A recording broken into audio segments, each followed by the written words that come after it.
ഈ കൺകെട്ട് നിങ്ങൾക്ക് എങ്ങനെയും സാധിക്കാം. ഈ കൺകെട്ട് എന്ന് പറയുന്നത് റിയലിസത്തിലൂടെ സാധിക്കാം. ഈ നമ്മളെ മറന്നുപോയി ആ ആർട്ടിലായാലും വിലയം കൊള്ളുന്നു കുറേ നേരത്തേക്ക് എന്നുള്ളത് നിങ്ങൾക്ക് റിയലിസത്തിലൂടെ സാധിക്കാം. പൊന്മാണെന്ന് വെച്ചാൽ ഹാർഡായിട്ട് റിയലിസ്റ്റിക് സാധനമാണ് കൊടുക്കുന്നത്. ഞാൻ എന്നെ വിസ്മരിച്ചു എന്ന് തോന്നുന്ന സമയത്താണ് ആ സിനിമ വിജയിക്കുന്നത്. അല്ലാതെ ഞാനിവിടെ വന്നിട്ട് വീട്ടിലെ ഗ്യാസ് കുറ്റി അടച്ചോ ഇല്ലയോ ഇങ്ങനെയുള്ള 4 ചോദ്യം എൻ്റെ മനസ്സിൽ വന്നു കഴിഞ്ഞാൽ സിനിമ പരാജയപ്പെട്ടില്ലേ. അതൊക്കെ ശേഷം പിന്നെ ഡയറക്ഷനിലേക്ക് പോകാത്തത് എന്തുകൊണ്ട്? അതിന് ഈ ജന്മം അത് അത് കാര്യം എന്തുകൊണ്ടെന്ന് വെച്ചാൽ കോ ഡയറക്ഷൻ പോലും ഇല്ല, കോ റൈറ്റിംഗ് ഉള്ളതുപോലെ ഇല്ല എന്നാണ് എൻ്റെ ധാരണ. നമ്മൾ വിചാരിക്കാത്ത രീതിയിലുള്ള ഒരു പെർഫോമൻസ് കൊണ്ട് നമ്മുടെ ക്യാരക്ടേഴ്സ് തന്നെയാണ്, പക്ഷെ അവര് നമ്മൾ വിചാരിക്കാത്ത രീതിയിൽ പെർഫോം ചെയ്യാം. അത് സ്ക്രീനിൽ കാണുമ്പോൾ എനിക്ക് പ്രത്യേകിച്ച് ഒന്നും തോന്നാറില്ല. സാധനം എന്ന് വെച്ചാൽ അവരുടെ പെർഫോമൻസ് ഭയങ്കരമായി നല്ലതായിട്ട് വന്നു എന്നുള്ളത് നമ്മൾ പറയേണ്ടതല്ല. അവർ പെർഫോമൻസ് ആണ്, അവരുടെ എക്സ്പെക്ട് ചെയ്യുന്നു ആ സാധനം. അപ്പോൾ അത് എഴുത്തുകാരൻ എന്നുള്ള നിലയ്ക്ക് എന്നെ അത് കോൾമേയർ പുള്ളിക്കാറില്ല, നമ്മൾ എഴുതി വെച്ചൊരു സംഗതി എന്നുള്ളൊരു സാധനം. ഞാൻ ഈ മണിയൻപിള്ളയുടെ ജീവിതം മനസ്സിലാക്കുമ്പോൾ പിന്നീട് പല വേദികളിൽ സാഹിത്യ സദസ്സുകളിൽ പോലും സംസാരിക്കുന്ന ഒരു മനുഷ്യനായിട്ട് മണിയൻപിള്ള മാറുന്നുണ്ട്. അദ്ദേഹം ഈ പറഞ്ഞ കണക്കുള്ള ഇങ്ങനെയുള്ള നിയമവിരുദ്ധമായ പ്രവർത്തികളിൽ പോയെങ്കിലും പുള്ളി വളരെ സ്വയം ശിക്ഷിതനായ ഒരാളാണ്. അത് ഉദാഹരണത്തിന് ഒരുപക്ഷെ ഞാൻ വായിച്ചതിനേക്കാൾ കൂടുതൽ പുസ്തകം അദ്ദേഹം വായിച്ചിട്ടുണ്ടായിരിക്കും. കാര്യം ലൈബ്രറികളിൽ നിന്ന് സ്ഥിരമായി പുസ്തകങ്ങൾ എടുത്തുകൊണ്ടിരുന്ന് വായിച്ചിട്ടുള്ള ഒരു ആളെന്നുള്ള രീതിയിൽ ഈ ഭാഷ അദ്ദേഹത്തിന് ഇപ്പം അന്യമാണെന്ന് നമുക്ക് പറയാനായിട്ട് പറ്റത്തില്ല. ബെന്യാമിനും ചേർന്നിട്ടാണ് ക്രിസ്റ്റി എഴുതുന്നത്. അപ്പോൾ ഈ ഞങ്ങളുടെ തർക്കത്തിന്റെ ഇതിലേക്ക് പോകേണ്ടതായ സാധനം വരുന്നില്ല. ഈ പറയുന്നതാണ് ശരിയെന്നുണ്ടെങ്കിൽ ഞാനിത് സിനിമയിലെ വില്ലത്തരം എന്ന് പറയുന്നത് നമ്മൾ വിചാരിക്കുന്നവർ സത്യത്തിൽ ഈ നായകന്മാരായിട്ട് അവതരിപ്പിക്കുമ്പോഴും യഥാർത്ഥത്തിൽ അവർ ഇപ്പോൾ പി അജേഷിൻ്റെ കാര്യം എടുക്കും പോലെ ഇപ്പോൾ സേതുമാധവൻ ശരിക്കും അതിനകത്ത് വില്ലനാണോ എന്ന് ചോദിച്ചാൽ സേതുമാധവനാണ് ആക്ച്വലി അതെല്ലാം ഉണ്ടാക്കുന്നത്, കുഴപ്പങ്ങൾ ഉണ്ടാക്കുന്നത്. അച്യുതൻ നായരുടെ ജീവിതം നശിപ്പിക്കുന്നതും അച്യുതൻ നായരുടെയും കിരിക്കാടൻ ജോസിൻ്റെയും ജീവിതം ഒക്കെ ആകെ തകിടം മറിക്കുന്നത് സേതുമാധവൻ്റെ ചില തെറ്റായ തീരുമാനങ്ങൾ. കത്തി താഴെ ഇട്ടിരുന്നെങ്കിൽ അത് സംഭവിക്കില്ലായിരുന്നു എന്ന് പറയുമ്പോൾ അപ്പം പി അജേഷിൻ്റെ ജോലി ശരിക്കും സാമൂഹ്യ വ്യവസ്ഥയിൽ അത്തരത്തിലുള്ള ജോലികൾ തിരഞ്ഞെടുക്കേണ്ടി വരുന്നത് ഈ നമ്മുടെ രാജ്യത്തിൻ്റെ കൂടെ ഒരു അവസ്ഥയായിരിക്കും. പക്ഷെ അജേഷ് അപ്പോഴും നമ്മൾ യാഥാർത്ഥ്യം മനസ്സിലാക്കുമ്പോഴും അജേഷ് വില്ലനാണ്. പക്ഷെ ആ വില്ലത്തരത്തിനകത്ത് സംഭവിക്കുന്ന ഒരു എന്താ പറയുക, മറ്റൊരാളുടെ ഒരു പ്രോബ്ലം കൊണ്ട് അജേഷിന് സംഭവിക്കുന്ന ഒരു വീഴ്ചയിൽ നമ്മൾ അജേഷിൻ്റെ കൂടെ നിൽക്കുന്നു എന്നുള്ളതാണ് മനസ്സിലാക്കേണ്ടത്. ഈ വില്ലനെ നായകനെ വേർതിരിക്കുന്ന സ്ഥലങ്ങളിൽ ബുദ്ധിപരമായിട്ട് ഇതൊക്കെ നമ്മൾ സംസാരിക്കുമെങ്കിലും ആക്ച്വലി സിനിമയിലേക്ക് വരുമ്പോൾ ഇതെല്ലാം സാമാന്യവൽക്കരിക്കപ്പെടും. അയാൾ ചെയ്യുന്നൊരു പ്രവൃത്തി നമ്മൾ കൂടെ നിൽക്കും. ആ കള്ളനാണ് അതിനകത്ത് നായകനെങ്കിൽ നമ്മൾ കള്ളൻ്റെ കൂടെയാണ് നിൽക്കുക. ഈ ഒരു പ്രോബ്ലമായിട്ട് ഈ കഥകളൊക്കെ നമ്മളെ ഇങ്ങനെയായിരിക്കും. ഇപ്പൊ ചന്ദനം വെട്ടാനാണ് നമ്മൾ കൂടെ നിൽക്കുക, പക്ഷെ സത്യത്തിൽ എതിർക്കാണ് വേണ്ടത്. എതിർക്കുന്ന പോലീസുകാരെ വെട്ടിച്ചിട്ട് എങ്ങനെയെങ്കിലും പോയാൽ മതി എന്നാണ് നമ്മൾ ചിന്തിക്കുന്നത്. ഈ ഒരു പ്രോസസ്സിൽ എവിടെയാണ് നമ്മുടെ ഒരു ധാർമ്മികത? ഇത് ആൾക്കാരെ സന്തോഷിപ്പിക്കുന്നത് ഒരു പദ്ധതിയാണ്, ഇതിൽ നമ്മുടെ ധാർമ്മികത എവിടെയാണ്? ഒന്ന് രണ്ട്, ഞാൻ എൻ്റെ വ്യവസ്ഥയ്ക്ക് കീഴിൽ അടങ്ങി ഒതുങ്ങി ജീവിക്കുന്ന ഒരാളാണ് ഞാൻ. ഈ അടങ്ങി ഒതുങ്ങി ജീവിക്കുക എന്ന് പറയുന്നതിൻ്റെ അസ്വസ്ഥതകൾ എനിക്ക് എല്ലാ കാലത്തും ഉണ്ട്.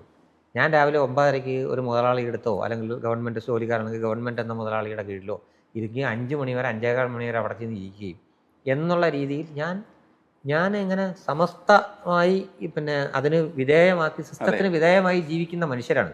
എനിക്കറിയാം, പക്ഷേ ഈ സിസ്റ്റം എന്ന് പറയുന്നത് വളരെ റോട്ടൻ സിസ്റ്റമാണെന്നും ഇതിനകത്ത് ഒരുപാട് അപാകങ്ങളുണ്ടെന്നുള്ളതും ചില ശരികളും സാധനങ്ങളും ഒക്കെ ഉണ്ടെന്നുള്ളതും. പക്ഷേ എന്നെ മൊത്തത്തിൽ പ്രൊട്ടക്റ്റ് ചെയ്യുന്നു. എൻ്റെ വീട്ടിൽ കള്ളം വന്ന് ഇതിയെ കയറാനായിട്ട് ചോദിക്കാൻ പറയുന്ന ഒരാളുണ്ടെന്ന്, ഞാൻ നടന്നു വന്ന റോഡ് എന്ന് പറയുന്നത് എപ്പോഴെങ്കിലും ഇവർ വന്ന് ടാർ ചെയ്യുമെന്നുള്ള ധാരണ, ഇങ്ങനെയുള്ള കുറേ സാധനത്തിലാണ് നമ്മളിതിന് വിധേയമായി പോകുന്നത്. എൻ്റെ ഈ പറഞ്ഞ വ്യവസ്ഥയോടുള്ള, ഞാനൊരു മനുഷ്യനാണ്, കലഹിക്കുന്ന മനുഷ്യനാണ്. ഈ വ്യവസ്ഥ ഞാൻ എവിടെ കൊണ്ടുവന്ന് തീർക്കും, എവിടെ കൊണ്ടുവന്ന് കെട്ടും? എൻ്റെ ഈ ആകാശത്തെ ഞാൻ എവിടെ കൊണ്ടുവന്ന് കെട്ടും? ഇതാണ് സിനിമ പറയുന്നത്. അല്ലാതെ നമ്മളിപ്പോൾ പറയുന്ന കണക്ക് സിനിമ എന്ന് പറയുന്നത് നേർ ജീവിതത്തിൻ്റെ കാഴ്ചയായി മാറുന്നത് അങ്ങനെയല്ല. അത് ഫിക്ഷൻ ആവുമ്പോഴാണ് അതിൻ്റെ അകത്തുള്ള അതിലെ കാഴ്ചകളിലേക്ക് ആൾക്കാർ മയങ്ങിപ്പോകുന്നതോ അല്ലെങ്കിൽ ഒരു ത്രില്ല് കിട്ടുകയൊക്കെ ചെയ്യുന്നൊരു സാധനം. ഞാനുള്ള മനുഷ്യനൊരു ഹൈ കിട്ടുക എന്ന് പറഞ്ഞ സാധനം, ഞാൻ ഈ വ്യവസ്ഥയ്ക്ക് കീഴ്പ്പെട്ടിരിക്കുന്നതുമായി എല്ലാ തരത്തിൽ നിന്നും ഞാൻ വിടുതൽ തേടി എന്ന് പറയുന്നൊരു മാജിക് സാധ്യമാകുന്നു. ഞാൻ എന്നെ വിസ്മരിച്ചു എന്ന് തോന്നുന്ന സമയത്താണ് ആ സിനിമ വിജയിക്കുന്നത്. അല്ലാതെ ഞാനിവിടെ വന്നിട്ട് വീട്ടിലെ ഗ്യാസ് കുറ്റി അടച്ചോ ഇല്ലയോ എന്ന് പറഞ്ഞിട്ട് അല്ലെങ്കിൽ അടുത്തിരിക്കുന്നവർക്ക് വെച്ചിട്ട് നാട്ടിൻപുറങ്ങളിലൊക്കെ സിനിമാ തിയേറ്ററിൽ പശുവിന് നമ്മൾ കാടി കൊടുത്തായിരുന്നു ഇല്ലയോ? ഇങ്ങനെയുള്ള ചോദ്യം എൻ്റെ മനസ്സിൽ വന്നു കഴിഞ്ഞാൽ സിനിമ പരാജയപ്പെട്ടില്ലേ? ആ സിനിമ പരാജയപ്പെട്ടു. ഞാൻ പല പല ചിന്തകളിലായിപ്പോയി. ഞാൻ മറന്നുപോയി എന്നെ. ഇതാണ് എല്ലാ തരത്തിലും അതാണ് എൻ്റെ ഹൈ. ഇപ്പോൾ ചില ആൾക്കാർ പിന്നെ ദോഷകരമായി ജീവിച്ച് മയക്കുമരുന്നിനോ മറ്റു സാധനങ്ങൾക്കോ ഒക്കെ അടിമപ്പെടുന്നു എന്ന് പറയപ്പെടുന്നത് എന്തുകൊണ്ടാണ്? ഞാൻ എന്നെ വിസ്മരിക്കാനായിട്ട് എനിക്ക് വേറെ മാർഗ്ഗമില്ലെന്ന് അയാൾക്ക് തോന്നുന്നു. ആ ഹൈയിൽ പെട്ടുപോകുന്നു. ഈ ഹൈ പ്രദാനം ചെയ്യാനായിട്ട്, ഹെൽത്തി ആയിട്ടുള്ള ഹൈ പ്രദാനം ചെയ്യാനായിട്ട് ഇത് കഴിയണം. ഇതും കൂടാണ് ജീവിതത്തിൻ്റെ ധർമ്മം. അല്ലാതെ ഞാൻ ബുദ്ധിജീവിയായിട്ട് നടിച്ചുകൊണ്ടുള്ള ജീവിതം ഇതെന്നുള്ളത് മാത്രമല്ല.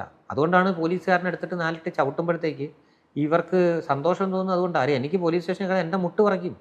ഞാൻ വ്യവസ്ഥ കീഴ്പ്പെട്ട് അവരെ ഈ വ്യവസ്ഥ എന്നെ എങ്ങനെല്ലാം കീഴ്പ്പെടുത്തി എൻ്റെ നിസ്സാരമായ ജീവിതത്തെ എങ്ങനെയൊക്കെ തകിടം മറിക്കും എന്നുള്ളത് എനിക്ക് അറിയത്തില്ല. പക്ഷെ ഞാൻ ഭയജഗതനാണ്. അപ്പോഴത്തേക്കാണ് ഒരു നായകൻ പോലീസ് സ്റ്റേഷനിലേക്ക് കയറി ചെല്ലുന്നു എന്ന് പറയുന്നത് തന്നെ നായകത്വമാണ് ഈ കാലഘട്ടത്തിൽ പോലും. ചങ്കം പിരിച്ചുകൊണ്ട് വരുന്നത് ചെന്ന് കയറുന്നത് അതാണ്. എല്ലാ കാലത്തും സിനിമകളിലും ഈ സാധനങ്ങളിലും നായകൻ സിനിമയുമായി ഇതായിട്ട് ബന്ധപ്പെട്ട് നിൽക്കുന്നതും, ഒരാൾ ചങ്കും പറിച്ചുകൊണ്ട് നായകൻ സിനിമ ഇതിലേക്ക് കയറുമ്പോൾ എന്നെക്കൊണ്ടത് ആവുക എന്ന് പറഞ്ഞാൽ പിൻ ചിന്തയില്ലാത്ത ഒരാൾ ചെന്ന് കയറുന്നു. അതുപോലും നായകത്വം അല്ലെങ്കിൽ ഹീറോയിസത്തിന്റെ എലിമെന്റ്സ് ഓഫ് സാധനമാണ്. ചെറിയ ചെറിയ എലിമെന്റ്സ് അതൊക്കെ. അപ്പൊ ഇതൊക്കെ കൊണ്ടാണ് ആൾക്കാർ ഇതേ കൈയടിക്കുന്നത്, സാധാരണ മനുഷ്യർ. അപ്പൊ അതൊന്നും പാടില്ല എന്നും അല്ലെങ്കിൽ റിയലിസമാണ് ജീവിതം എന്ന് നമുക്ക് പറയാൻ പറ്റത്തില്ല. ഫിക്ഷനാണ്. അതെ, ഫിക്ഷൻ ആവുമ്പോഴും ഇപ്പോൾ പൊന്മാൻ പോലൊരു സിനിമയിൽ കുറച്ചുകൂടെ റിയലിസ്റ്റിക് ആയിട്ട് അതിനെ അവതരിപ്പിക്കാന്ന് പറയുന്നത്. അതാ പറഞ്ഞത്, ഈ കൺകെട്ട് നിങ്ങൾക്ക് എങ്ങനെയും സാധിക്കാം. ഈ കൺകെട്ട് എന്ന് പറയുന്നത് റിയലിസത്തിലൂടെ സാധിക്കാം. ഈ നമ്മളെ മറന്നുപോയി ആ ആർട്ടിൽ വിലയം കൊള്ളുന്നു കുറേ നേരത്തേക്ക് എന്നുള്ളത് നിങ്ങൾക്ക് റിയലിസത്തിലൂടെ സാധിക്കാം. പൊന്മാനെന്ന് വെച്ചാൽ ഹാർഡായിട്ട് റിയലിസ്റ്റിക് സാധനമാണ് കൊടുക്കുന്നത്.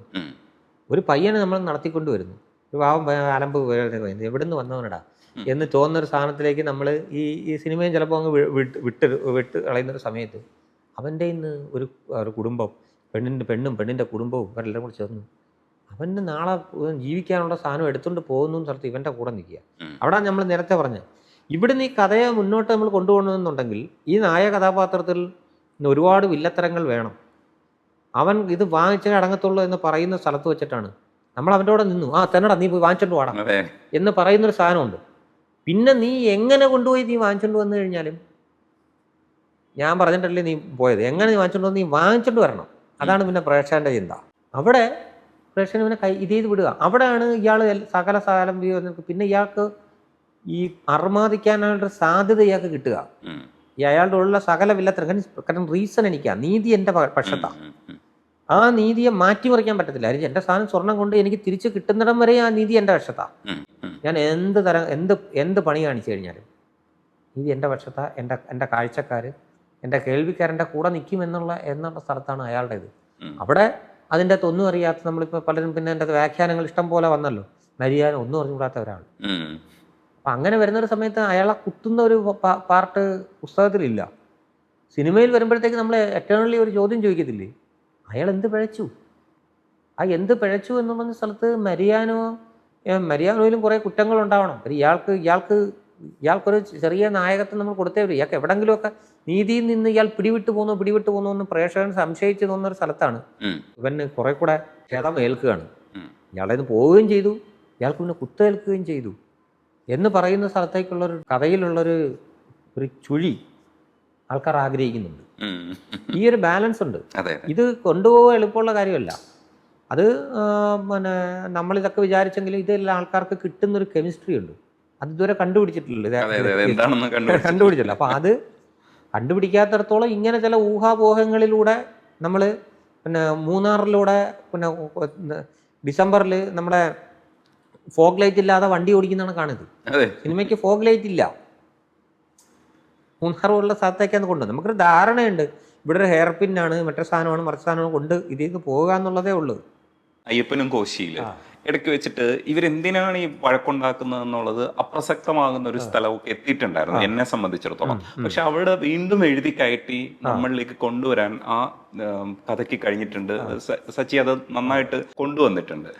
ഇത്തരം ചില സന്ദർഭങ്ങൾ ഒരുപക്ഷെ ഞാൻ പ്രതീക്ഷിക്കുന്നുണ്ട് വിലായത്ത് ബുദ്ധയിലും ഇത്തരത്തിലുള്ള ചില കോൺഫ്ലിക്റ്റ് വരുന്ന സ്ഥലങ്ങളിൽ ഇവർ തമ്മിലുള്ള കോൺഫ്ലിക്റ്റ് മറ്റ് സ്ഥലങ്ങളിലേക്ക് പടർന്നോ ഇല്ലെന്ന് എനിക്ക് കഥ വായിക്കാത്തോണ്ട് അറിയില്ല.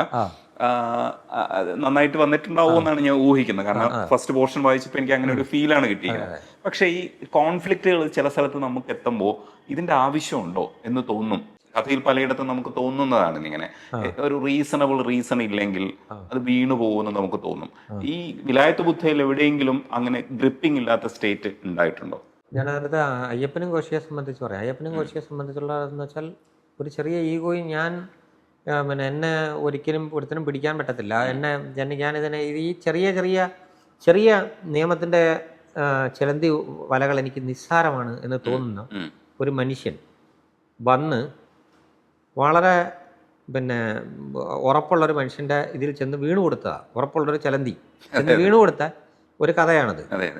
അത് ഇതിൻ്റെ അകത്ത് പെട്ട രണ്ട് ഈ ഈഗോസ് എന്ന് പറയുന്ന സാധനം പതുക്കെ ഒരഞ്ഞൊരഞ്ഞ് ഇപ്പൊ തീ എങ്ങനെ ഉണ്ടാകും? അതിൻ്റെ ചെറിയ സ്പാർക്ക് മതി.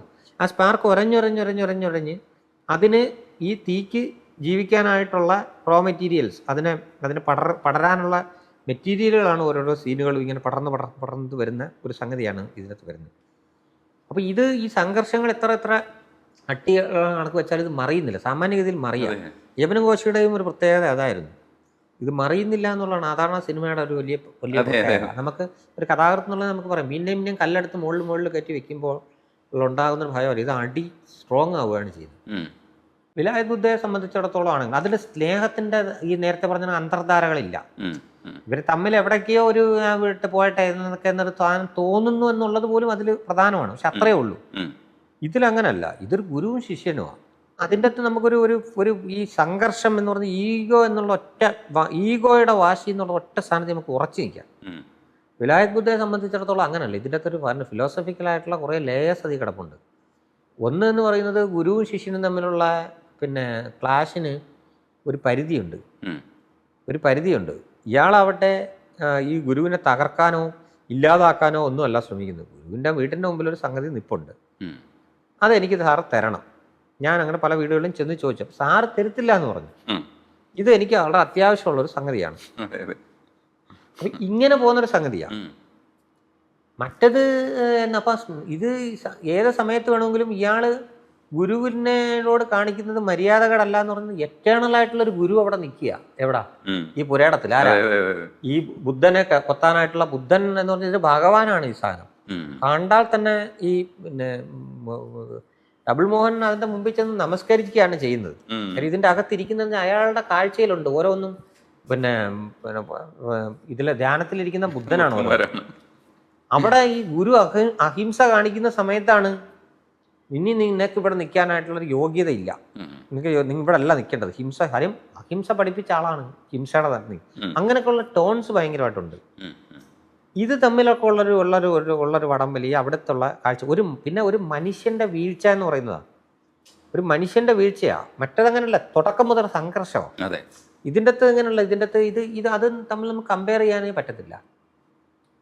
ഒരു ഘട്ടത്തിൽ കുറച്ചു നേരത്തേക്ക് എൻ്റെ ഒരു ഈഗോ സാധനം സംഭവിക്കുന്നു എന്നുള്ളത് ഒഴിച്ചാൽ, അതിൻ്റെ ഒരു ഇതുകൾ സംഭവിക്കുന്നത് ഒഴിച്ചാൽ, അത് മറ്റൊരു തരം സിനിമയാണ്. മനുഷ്യ അവസ്ഥകളെ സംബന്ധിച്ചുള്ള ഒരു ചിത്രീകരണം അതിൻ്റെ അകത്തുണ്ട്. ഈഗോ ഈസ് ദയർ എന്നേ ഉള്ളൂ. ഈ തെക്കൻ തെല്ല് കേസിലെ ക്യാരക്ടേഴ്സിന്റെ ഒരു മണ്ണുമായിട്ടുള്ള ഒരു ഗ്രിപ്പിംഗ് ഉണ്ട്. ചില ടെറൈൻസ് ഒക്കെ നമ്മൾ ചിലരെ കാണിക്കുമ്പോഴത്തേക്കും നമുക്ക് മനസ്സിലാവും. ഇപ്പോൾ താഴ്വാരത്തിൽ ആ ടെറൈനിൽ അത് സംഭവിക്കുമ്പോൾ അവിടെ എങ്ങനെയാണ് അവർ ആ പ്രദേശം കൊത്തിക്കളച്ച് അവരുടെ പരിധിയിലാക്കിയതെന്നുള്ളത് നമുക്ക് മനസ്സിലാവും. അതേപോലെ തെക്കൻ തെല്ല് കേസിലെ ചില ക്യാരക്ടേഴ്സിനെ കാണുമ്പോൾ അവരവിടെയൊക്കെ നടന്നിട്ട് എന്തൊക്കെ ക്രിമിനൽ ആക്ടിവിറ്റീസ് ചെയ്യാം, ഇല്ലെങ്കിൽ എങ്ങനെയൊക്കെയാണ് അവരുടെ ക്യാരക്ടേഴ്സ് വന്നതെന്നൊക്കെ ഉള്ളത് അവരുടെ ഭാവമോ കാണുമ്പോഴോ ഡയലോഗ് കാണുമ്പോഴോ ഒക്കെ നമുക്ക് മനസ്സിലാവും. ഇത് ഒരു ബാക്കിംഗ് ആണ്. ഫ്രണ്ടിൽ ചിലപ്പോൾ നമുക്ക് കാണില്ല, പക്ഷെ ഇന്ദുവൻ ചേട്ടൻ റിസർച്ചിൽ ഉണ്ടായിരുന്നിരിക്കും, എഴുത്തിലുണ്ടായിരുന്നിരിക്കും ഈ ക്യാരക്ടേഴ്സിനെ കുറിച്ച്. അതേപോലെ ഈ ക്യാരക്ടേഴ്സിന്റെ ഒക്കെ ബാക്ക് സ്റ്റോറീസ് ഇങ്ങനെ നമ്മൾ സംവിധായകർക്ക് അല്ലാതെ പറഞ്ഞു കൊടുക്കോ, അത് ഈ നമ്മൾ എഴുതി കഴിഞ്ഞ ആ സാധനം മാത്രം വായിച്ചിട്ട് അവർക്കത് കിട്ടുന്നത് കൊണ്ടാണോ ആ ക്യാരക്ടേഴ്സിനെ നമുക്ക് അങ്ങനെ മനസ്സിലാക്കാൻ പറ്റും? തരത്തിലുണ്ട്. ഇപ്പം ചില ആൾക്കാരെയൊക്കെ സംബന്ധിച്ചിടത്തോളം ക്യാരക്ടർ പെട്ടെന്ന് കിട്ടുന്ന തരത്തിലുള്ള ആൾക്കാരുണ്ട്. അവർക്ക് ലേയേഴ്സ് ഒക്കെ അവർക്ക് കൃത്യമായി കിട്ടുന്നവരുണ്ട്. ഇപ്പം പിന്നെ പൃഥ്വിരാജുമായിട്ടുള്ള കമ്മ്യൂണിക്കേഷനിൽ എനിക്ക് വേറുള്ള ചർച്ചകളുടെ സംഗതി വരുന്നില്ല. അപ്പം അദ്ദേഹം ഒരു ഇൻ്റലിജൻ്റ് ആയിട്ടുള്ള ഒരാളാണെന്നുണ്ടെങ്കിൽ അയാൾക്ക് ഇത് വായിച്ചു കഴിഞ്ഞാൽ തന്നെ അദ്ദേഹത്തിന് മനസ്സിലാവും ഇതെങ്ങനെയാണ് എൻ്റെ ക്യാരക്ടർ പോകുന്നത്, എങ്ങനെയാണ് മൊത്തത്തിലുള്ളൊരു ധാരണ എങ്ങനെയാണെന്നുള്ള സംഗതികൾ ഇതുണ്ട്. ബാക്കി എന്തെങ്കിലും സംശയങ്ങളോ ഉണ്ടെങ്കിൽ അദ്ദേഹം സംവിധായകൻ്റെ അടുത്താണ് കമ്മ്യൂണിക്കേറ്റ് ചെയ്യുന്നത് ഇതിൻ്റെ ഒരു ഒരു ഒരു ഘടന. സംവിധായകരാവട്ടെ നമ്മുടെ ഇതിൻ്റെ ലേയേഴ്സിനെ കുറിച്ച് നമ്മളടുത്ത് നേരത്തെ സംസാരിച്ച് ഒരു ധാരണയിലായിട്ടാണല്ലോ അദ്ദേഹം ആ ഒരു ഉറപ്പിൻ്റെ മേളിൽ ഞാൻ ഉറച്ച ശേഷമാണല്ലോ അദ്ദേഹം പിന്നെ ഇതിനെ ഷൂട്ട് ചെയ്യാനായിട്ട് പോകുന്നത്. പിന്നെ നമ്മൾ ചെയ്തു വയ്ക്കുന്നതായ കുറേ കാര്യങ്ങൾ നമ്മൾ പറയാം. ഇപ്പം നമ്മളിപ്പോൾ ഉദാഹരണത്തിന് എന്തുകൊണ്ടാണ് പിന്നെ അമ്മിണിപ്പിള്ള വെട്ടുകേസിൽ അല്ലെങ്കിൽ തെക്കൻ തല്ലുകേസായിട്ട് വരുമ്പോൾ അയാളെ പിന്നെ ഒരു വിളക്ക് മരത്തിൻ്റെ കാവൽക്കാരനാക്കി നിർത്തുന്നത് എന്ന് പറഞ്ഞാൽ അയാൾ പ്രസരിപ്പിക്കുന്നൊരു ഭയത്തിൻ്റെ ഒരു റോന്തടിയുണ്ട്. ഈ ഭാഗത്ത് ഇയാളെ വെട്ടി ഇയാളെ ഭയന്ന് താമസിക്കുന്ന മനുഷ്യരെന്ന് പറയുന്നത് ഇയാൾ ഏത് സമയത്ത് നമ്മളെ കണ്ടുകൊണ്ടിരിക്കുകയാണെന്ന് പറഞ്ഞ ഭയത്തിൻ്റെ ഒരു എലിമെൻ്റ് ഉണ്ട്. ഈ ചുറ്റിയടിക്കുന്ന വിളക്കുമാടം പോലെയാണ് ഇയാളുടെ കാഴ്ച. അപ്പം അതിലേക്ക് വരാനായിട്ട് നമ്മൾ എടുക്കുന്ന ഒരു ടൈമിംഗ് ഉണ്ട്. ഇയാളെ എന്താക്കണം, ഇയാളുടെ പണി എന്താക്കണം. അപ്പം ഇതാണ് അതിൻ്റെ ഒരു നമ്മൾ ഉദ്ദേശിച്ചൊരു സംഗതി എന്ന് നമ്മൾ സംവിധായകൻ്റെ അടുത്ത് നമ്മളിപ്പം പറയുമ്പോൾ ചിലർ പറയില്ല എനിക്ക് നേരത്തെ കിട്ടിയിരുന്നു എന്ന് പറയും. ചിലർ പറയും ഇതിങ്ങനല്ലേ ഉദ്ദേശിച്ചത്.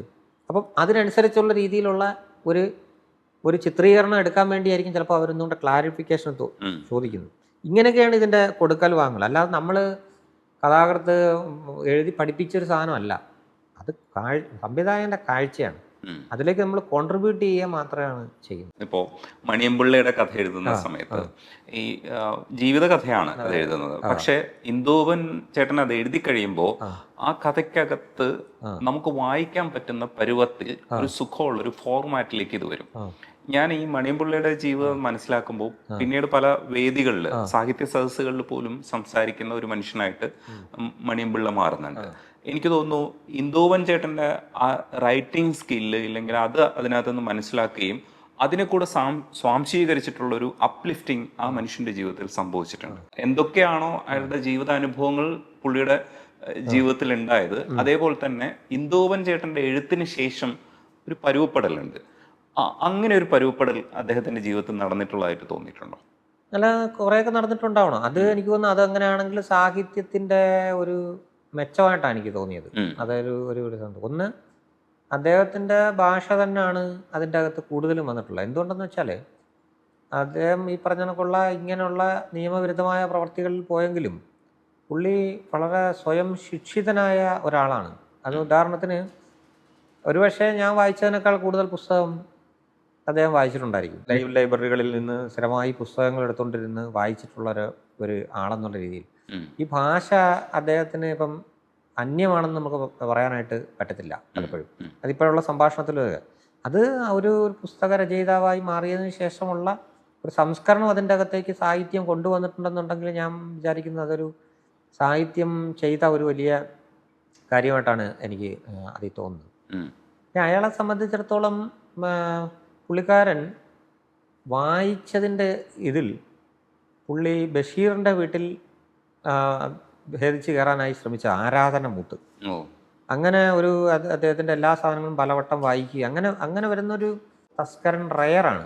അതുകൊണ്ടാണ് ആ പുസ്തകത്തിനൊരു വ്യത്യാസം ഇത് വന്നത്. അപ്പം അതിൽ ഞാൻ ആദ്യമേ ഇപ്പം എൻ്റെ പരിസരത്തുള്ള ആളെന്നുള്ളത് എനിക്കും വേണ്ടപ്പെട്ട ആൾ എന്നൊക്കെ ഉള്ള രീതിയിൽ എനിക്ക് ഞാൻ ആ മനുഷ്യനെ ഞാനത് ആദ്യം മുതൽ തന്നെ ഈ ഒരു കുറ്റങ്ങളുടെ പട്ടികയിൽപ്പെട്ട ഒരാളായിട്ടല്ല കണ്ടത്.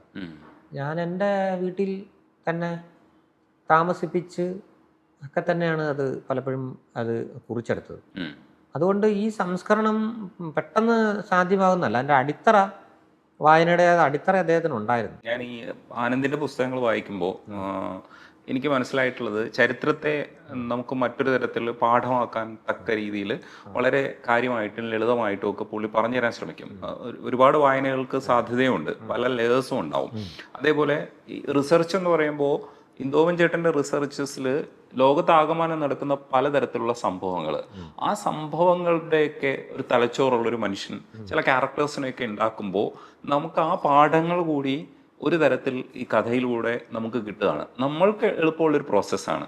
പക്ഷേ ഇന്ദുവൻ ചേട്ടന് ഇത് വലിയ പ്രോസസ്സാണ്. പക്ഷേ ഇതിനകത്ത് എൻ്റെ ഒരു ചോദ്യം എന്ന് പറയുന്നത്, ഈ പല ആൾക്കാരെ കുറിച്ചുള്ള കാര്യങ്ങളൊക്കെ അറിയുമ്പോൾ എഴുത്തിനിരിക്കുമ്പോൾ ഈ ഒരു ക്യാരക്ടറിലേക്ക് പൊക്കോണ്ടിരിക്കുമ്പോൾ വേറൊരു അതിനേക്കാൾ ഹെവി ആയിട്ടുള്ളൊരു സംഭവം തലച്ചോറിൽ വന്നിട്ട് ഇവിടെ ഇത് ഇൻകോപ്പറേറ്റ് ചെയ്യൂ എന്ന് പറയുന്ന ഒരു പ്രോസസ്സ് നടക്കും. അത് വലിയ കാര്യമാണ്. ഒരിക്കലും അത് അങ്ങനെ വരരുതല്ലോ. അത് നമ്മളിങ്ങനെ കടൽ പാറ്റി മറിക്കുന്ന ഒരു സംഗതിയുണ്ട്. നമ്മളൊരു സ്ഥലത്തു നിന്ന് മണ്ണെടുത്തുകൊണ്ട് പോയാൽ അതൊരു 1/4 മണിക്കൂർ വെച്ച് ആ കുഴി നികന്ന് നമുക്കവിടെ കുഴി ഉണ്ടായെന്ന് നമുക്കറിയാൻ പറ്റത്തില്ല. അതായിരിക്കണം ഒരു ഈ കഥാകൃത്തിൻ്റെ സർഗാത്മക റൈറ്റേഴ്സിൻ്റെ ഗവേഷണം എന്ന് പറയുന്നൊരു സംഗതി. നമ്മൾ വേറൊരിടത്തുനിന്ന് വിവരം കൊണ്ടുവന്ന് വെച്ച് ഇവിടെ ഒരു ഈ തിരയിൽ കുറേ കൊണ്ടുവന്ന് ഇട്ട് കഴിഞ്ഞാൽ കുറച്ചു നേരം കഴിയുമ്പോഴത്തേക്ക് അത് കാണരുത്. വായനക്കാരനെ സംബന്ധിച്ചിടത്തോളം ഞാൻ കൊണ്ടുവന്നിട്ട മണ്ണ് എവിടെ എന്നുള്ള സാധനം കാണരുത്. ആ കഥാപാത്രത്തിൽ അത് ലയിച്ചു ചേരണം. അത് ഞാനെപ്പോഴും ആലോചിക്കുകയും വിശ്വസിക്കുന്ന ഒരു സാധനം എന്ന് വെച്ചാൽ, നമ്മൾക്കിപ്പോൾ ഒരു കഷ്ടിച്ച് മലയാളം കൂട്ടി വായിക്കാൻ അറിയാവുന്ന ഒരാളിൻ്റെ കയ്യിൽ അയാൾക്ക് വേറെ നിവർത്തിയില്ല, 1 മണിക്കൂർ കൊണ്ട് ഒരു പുസ്തകം ഉണ്ടെങ്കിൽ അയാളത് ആസ്വദിച്ച് വായിച്ചെത്തിക്കുക എന്ന് പറയുന്നതിൻ്റെ ഒരു സിംപ്ലിസിറ്റി അതിന് വേണം. ഇത് സാഹിത്യത്തിൻ്റെ പൊതു മാനദണ്ഡത്തിൽപ്പെട്ട കാര്യമൊന്നുമല്ല. ഗഹനമായ സാധനങ്ങൾ വെച്ച് ആഴത്തിലുള്ള വലിയ വർക്കുകൾ ലോകത്തെമ്പാടുമുണ്ട്. ഞാൻ എൻ്റേതായ ഒരു കാഴ്ചയാണ് പറയുന്നത്. ഞാൻ അത്തരത്തിലുള്ള എൻ്റെ ബാല്യത്തിലൊക്കെ അത്രയും സാധാരണ മനുഷ്യരോട്ട് ഇടപഴകി വന്നതിൻ്റെയൊക്കെ ആയിരിക്കും അവർ. പക്ഷെ അപ്പം ഞാൻ അന്ന് കണ്ട ആ മനുഷ്യൻ ഇന്ന ആൾ ഞാൻ കണ്ട ഇപ്പോൾ തെങ്ങിക്കയറാൻ പോകുന്ന ഇന്ന ആൾ.